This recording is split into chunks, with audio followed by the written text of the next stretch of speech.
Presenta Inco, FNC. Kutza. Vuelve las clases y vuelve un clásico de Pronto. La 12x12, 24x12 y 36x12. Con Pronto tenés con qué. Seguro Americano. La medicina privada a otro nivel. Catunasí. Terminal Cuenca del Plata. Terminal especializada de contenedores Puerto de Montevideo. Salus. Orgullo de nuestra naturaleza. Casmu. Afiliate por el 1444 o en casmu.com.uy. Casmu. Estamos para cuidarte. Santander, que te ofrece el mejor préstamo hipotecario con una tasa desde 3,9%. SACEM, 70 años siendo protagonistas de las grandes obras de Uruguay. SWAT, consulta con especialistas sin demoras en Clínica del Estadio de SWAT. Y UTE, la energía que nos une.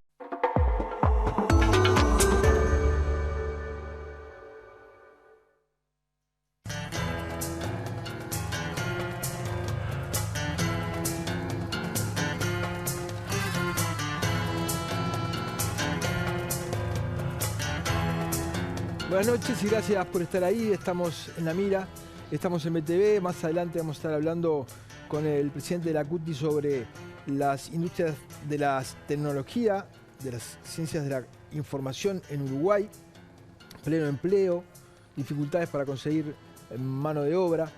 Vamos a estar hablando también sobre un proyecto para prevenir el consumo de alcohol en menores de edad. Vamos a estar hablando de los políticos payasos y mentirosos. Y en este primer bloque estamos con el docente investigador de la Universidad de la República, Pablo Heinz, experto en suicidios, podríamos decir. Bueno, suena raro eso, yo le ¿no? sacaría experto, ¿no? Está bien. Es integrante del grupo de comprensión y prevención de la conducta suicida en Uruguay. ¿Cuánto hace que trabajas en esto, Pablo? Y hace como 10, 12 años que estamos trabajando con un grupo de colegas esta temática, ¿no? Psicólogos, psiquiatras, comunicadores. ¿La pandemia dejó algo nacional e internacional. internacional? ¿Dejó algo distinto de la pandemia? Bueno, la pandemia, tenemos varias respuestas para esa pregunta. A ver. Una la que me gustaría plantear en primer lugar sería que aprendimos poco de la pandemia para estos temas que nos involucran hoy, ahora, en este momento. Que no necesariamente lo enmarquemos en suicidio, también lo podemos enmarcar en los procesos de muerte y dolor y duelo. Es decir, los uruguayos hemos aprendido poco a transitar en comunidad, culturalmente, estas instancias de dolor y duelo que tuvimos a raíz de la pandemia. Como también lo tenemos a raíz de otros tipos de muerte. Y específicamente también lo podemos vincular al suicidio, que es el tema de la entrevista, por supuesto.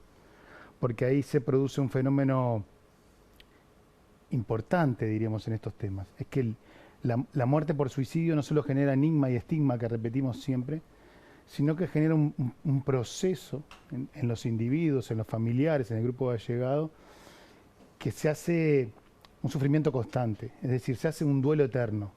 Porque ¿qué sucede ante cualquier tipo de muerte? Y quiero ser bien claro de que no hay una muerte más importante que la otra, por favor, que no quede esa imagen. Simplemente vamos a describir un proceso que hacemos todos los uruguayos y uruguayas o cualquier individuo con respecto a una muerte. Cuando se produce una muerte, lo primero que hacemos es tratar de explicar ese evento, ese fenómeno, cómo sucedió, qué fue, ¿sí? Para abordar la etapa del dolor, digamos. Entonces, cuando logramos entender, ¿sí? O encajar ese evento, empezamos a transitar el dolor y el dolor se va transformando en duelo. El duelo es un proceso colectivo, el duelo es un proceso cultural, el duelo también es un rito, ¿sí? Está ritualizado el duelo.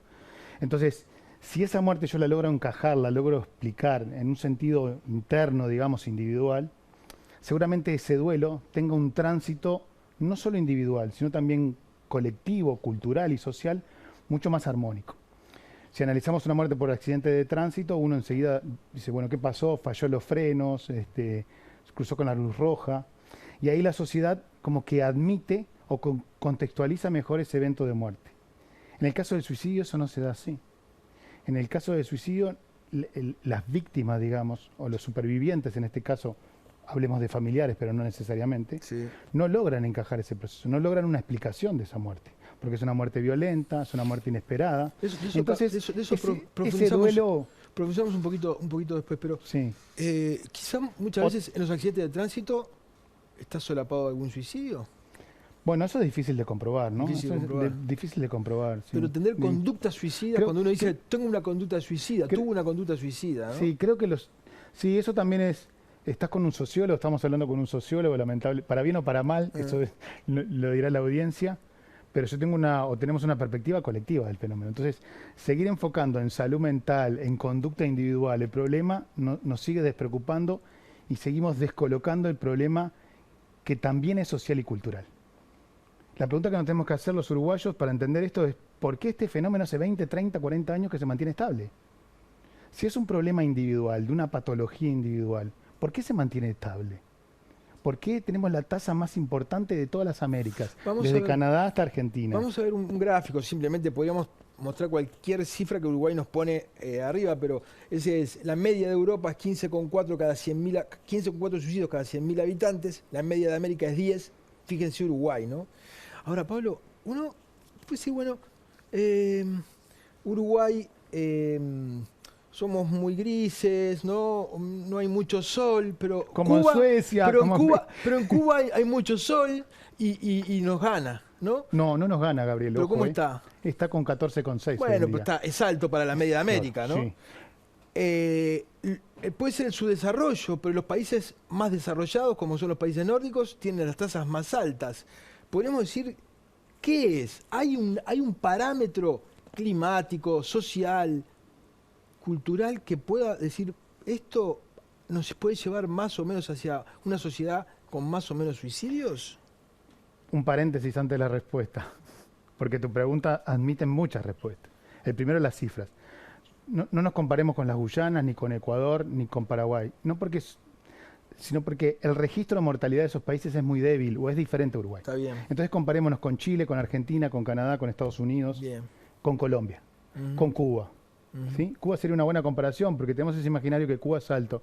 Cuba hace 7 o 8 años que logró descender Logró un poco. bajarlo. Logró bajarlo. Pues estuvo primero durante sí, un estuvo tiempo, primero ¿no? en la década de los 80, con una fuerte política en la prevención, en el médico de familia, ¿sí? En los profesores, es decir, desencapsuló el tema de la emergencia y lo trasladó a aspectos... Logró romper la gráfica. Logró romper la gráfica. Esto no lo digo yo, lo dicen las últimas publicaciones o la más interesante de la OMS de agosto del año 2020, del 2020, donde dice que el suicidio a nivel del mundo bajó un poco, descendió, salvo en la región de las Américas, ¿sí?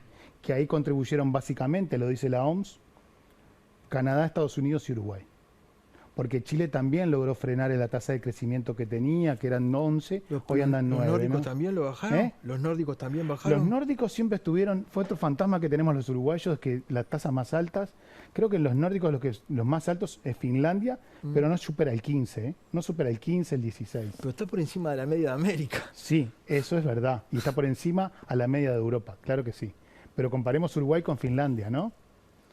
Nosotros estamos entre los primeros 20 países del mundo. Y no necesariamente es por el registro bueno que tenemos, porque en Uruguay también, si queremos andar para ese lado, nos vamos a encontrar que hay un subregistro médico del suicidio, También. ¿verdad? Sí, claro. Pero vayamos a... Eh, ¿Cuál es la...? nos fuimos. ¿Hay una pauta? ¿Se puede? Estás con un sociólogo. Creo que la pauta es cultural y social, ¿sí? El clima no demuestra nada. El clima no demuestra nada. Genéticamente tampoco demuestra nada. Lo que sí está La demostrando... condición social tampoco. La condición social tampoco. Sí depende, hay un trabajo muy lindo que se llama Desigualdad o Desnivel en inglés, que es de Robert Whittaker, de Wilkinson y Piquet, donde ellos analizan los problemas de desigualdad y cómo eso repercute en obesidad, seguridad, también suicidio, embarazo juvenil. Entonces, los temas de desigualdad adentro de los contextos nacionales también implica eso. Creo que el factor, digamos, no es necesariamente único, económico o necesariamente social y cultural o necesariamente biológico. Los países que lograron frenar e incluso algunos revertir la tasa, ¿sí? Tuvieron un comportamiento diferencial, abrieron la temática. Una cosa es lo que sería la prevención, otra cosa es lo que llaman ellos la intervención y otra cosa es la posvención, ¿sí? Que básicamente se trabaja con las familias, pero las familias para todos. Entonces, esa temática, como lo hizo Francia, Alemania, nos vamos muy lejos, ¿no? Pero podemos decir España, nos acercamos más y podemos decir Chile, Colombia, aunque tú no lo creas, que tiene muchos problemas de violencia, ¿sí? la violencia hacia uno mismo, digamos, lo manejaron bien los colombianos. Entonces yo creo que no hay un determinante exclusivo. No hay. No hay. Y no la hay. posvención, ese término que yo no había Nuevo en escuchado, Uruguay, nuevo, sí. yo no lo había escuchado, ¿no? Que es una cosa que después que ocurrió el evento, ¿no? Sí, exactamente. Igual contribuye a bajar, es una sumatoria para bajar los niveles. Contribuye para comprender, y en la comprensión prevenimos. Ujú. Porque esto, a pesar de que el laboratorio Hansen hace 14 años que está buscando una vacuna para el suicidio, 14, 15 años tal vez, la filial europea, contribuye en el sentido de que es un problema cultural. Y si es un problema cultural, te repito por tercera vez, estamos con un sociólogo, yo creo que las soluciones también la cultura contribuye. Entonces, volvamos a tu pregunta inicial, esta de la posvención. La posvención no es exclusivamente para las familias y el grupo de allegados, que pueda hacer ese proceso de dolor y de duelo, ¿sí? Colectivamente que lo ayudemos, sino también son para la familia de los Pereira o la familia de los Hein, donde observamos que este evento se da en familias como la tuya y como la mía y como la del televidente. Que le puede pasar a cualquiera. Exactamente, esa es la palabra, que le puede pasar a cualquiera. Y entonces ahí nos manejamos diferente.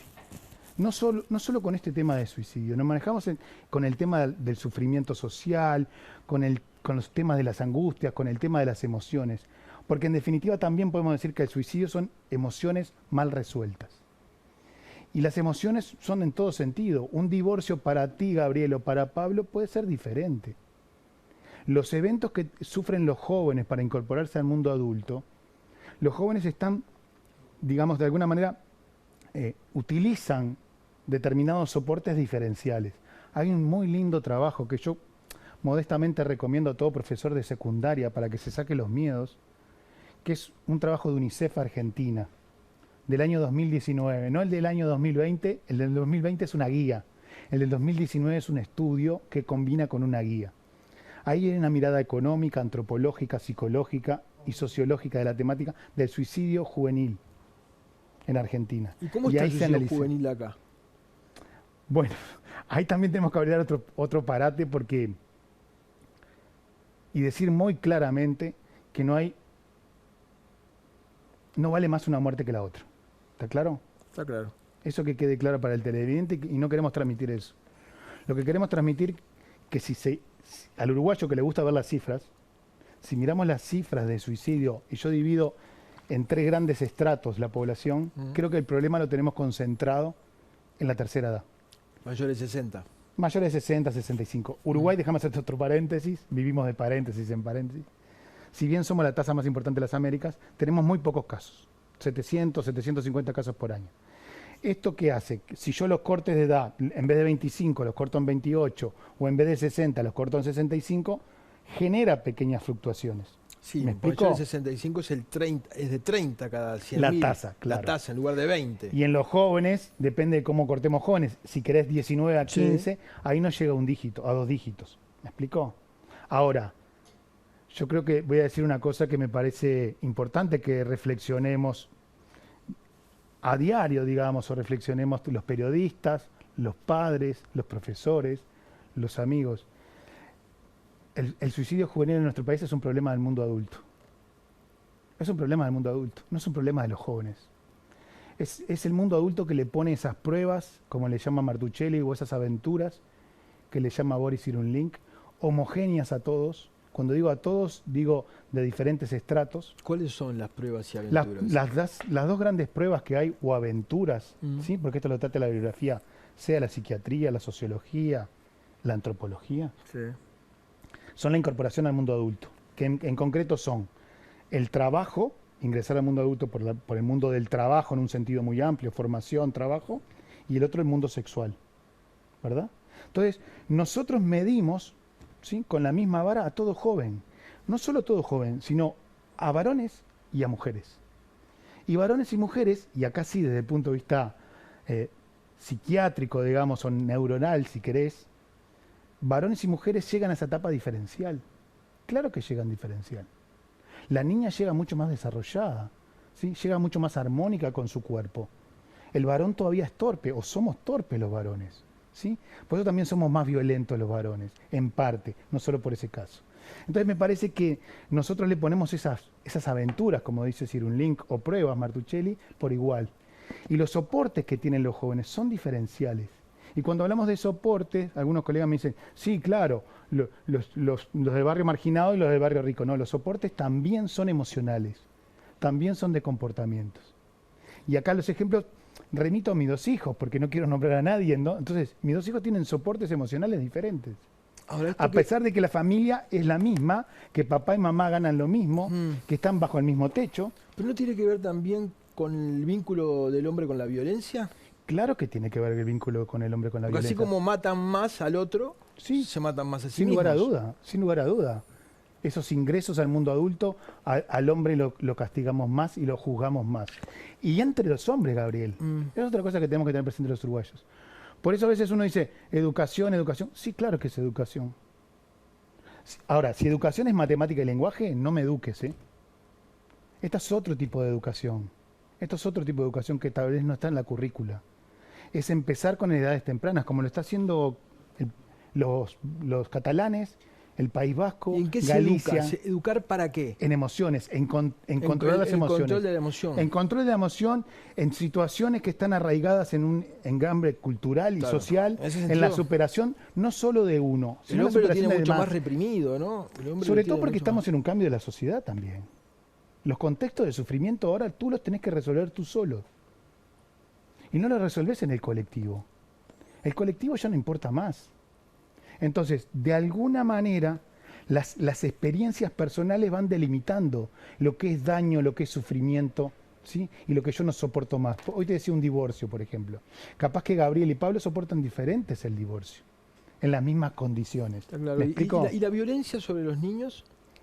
Bueno, eso es un problema del mundo adulto. Por eso digo, pero eso juega un papel también. Y claro, porque el niño que se educa, y eso lo dice Boris Cyrulnik en un hermoso libro que se llama Cuando un niño se da muerte, ¿sí? Que también todo pedagogo lo tendría que leer. Porque a pesar de que es psiquiatra y neurólogo, él reivindica el papel de la cultura para salir de esas situaciones adversas en edades tempranas. Pablo, ¿y qué tenemos que atender? ¿Qué tenemos que mirar en el otro? No importa si es un adolescente, un niño, un mayor, un abuelo. ¿Qué tenemos que mirar en el otro para detectar? ¿Es posible detectar y evitarlo? Yo creo que si entramos en la mirada individualista de detectar, creo que no, porque eso seguimos reproduciendo, perdona, seguimos reproduciendo, entiendo lo que seguimos entiendo. reproduciendo la mirada individual, Gabriel. Claro, Entonces, pero- salud mental es individual. Entonces, Pero seguimos yo reproduciendo no integro ningún colectivo más que la sociedad. y la digamos. sociedad te tendría que mostrar que hay un colectivo. Te tendría que mostrar que vos tenés Mis vínculos son una individuales. participación electiva. Te tendría que mostrar que hay una participación orgánica. Porque tú que tengas una familia, un grupo de amigos, un sindicato, una religión, ¿por qué no? ¿Sí? Un partido político. Sí. No solo te da pertenencia, también te da protección. ¿Protección de qué? Protección de ti mismo. Protección de sentirte reconocido, de estar en un lugar, de ser partícipe. Entonces hoy en día el Estado, la religión, los sindicatos, los partidos políticos, tú lo sabes mejor que uno, perdieron ese papel que tienen de generar cohesión. ¿Me explico? Sumado a esto que no hablamos, que es un tema bastante interesante también, es que vivimos en una sociedad paliativa, en una sociedad de la felicidad. Parece que ahora todos tenemos que ser felices y si estás amargado, sos resiliente, te pongo la etiqueta y tenés que salir de ahí para ser feliz. Entonces estamos en una industria de la felicidad, como dice William Davis, ¿sí? O varios otros autores, de que tenés que ser feliz o morir. Entonces estamos en esta sociedad paliativa, si se me permite el atrevimiento, en esta psiquiatría y psicología positivista, de dale para arriba. ¿Cómo no vas a estar amargado si perdés una pareja? ¿Cómo no vas a estar amargado si perdés el trabajo? ¿Me explico? Porque también tenemos que mirar esos factores que son conexos. No sé si tú sabías el DSM-2 de 1960, DSM, perdón, es la sigla porque caracteriza a las patologías en psiquiatría. En 1960, y esto no lo digo yo, lo dice Robert Whittaker, también lo dice Jane Davis, en 1960 existían 50 patologías psiquiátricas. Actualmente, en el DSM-5, existen 238 patologías psiquiátricas. 238. De las cuales el 84% no tienen un diagnóstico ni físico ni biológico de esa patología. ¿Me explico? Entonces, estamos psiquiatrizando, patologizando cosas que capaz que antes eran naturales. Y estoy hablando de, me quedo en Uruguay, me quedo en el Río de la Plata. No te digo que en China hay emociones que nosotros tenemos que no existen, ¿no? Me quedo acá adentro. Entonces también eso es un tema, los antidepresivos, el Prozac, que también tenemos que mirar los uruguayos en ese sentido. Por eso me parece, vos me dijiste, ¿soy qué hacíamos? Yo creo que Uruguay tiene que pensar en prevención, en intervención, que es ahí la situación urgente. Ahí tenemos que decirle al psiquiatra y al psicólogo, mira, tú estás para esto fundamentalmente. Trabajá tranquilo con estos uruguayos y uruguayas. Y después la posvención. Ese es el camino que tiene que recorrer. En la prevención, claro que tienen que estar periodistas, claro que tienen que estar profesores de educación física. Tú nunca pensaste, tú le decís a un profesor de educación física, armame un taller de obesidad. Y en un día te lo arma, ¿no? Para cualquier club deportivo, liga universitaria, lo que tú quieras. Le decís a un profesor, armame un taller de tabaquismo. Le decís a un profesor de educación física, armame un taller de emociones o de muerte o de suicidio. Ah, bueno, yo de eso no sé. Cuando en realidad los temas esos se pueden trabajar colateralmente también. Una cosa que la audiencia tiene que saber, que me parece interesante, esto es del grupo también, ¿no? Lo reflexionamos. Nosotros a veces damos talleres en los liceos, no nos caracterizamos por eso, pero bueno. Y nos gusta y mucho hablar con la juventud o con los gurises del liceo, colegios, porque ellos jamás, ni jamás preguntan cuál es el método importante, en qué departamento del Uruguay se da más. Ellos preguntan qué hacemos, qué tenemos que hacer, qué no hacemos. ¿Me explico? Sin embargo, es un taller para adultos y te preguntan, ¿fue en el baño o fue en el dormitorio? ¿Cómo se mató? ¿Cómo se mató? Entiendo. Pablo, podríamos hablar ahora. Yo te quedo muy agradecido por la presencia, ¿sí? Muy amable. Dale, muchas gracias. Vamos a una tanda, ya volvemos.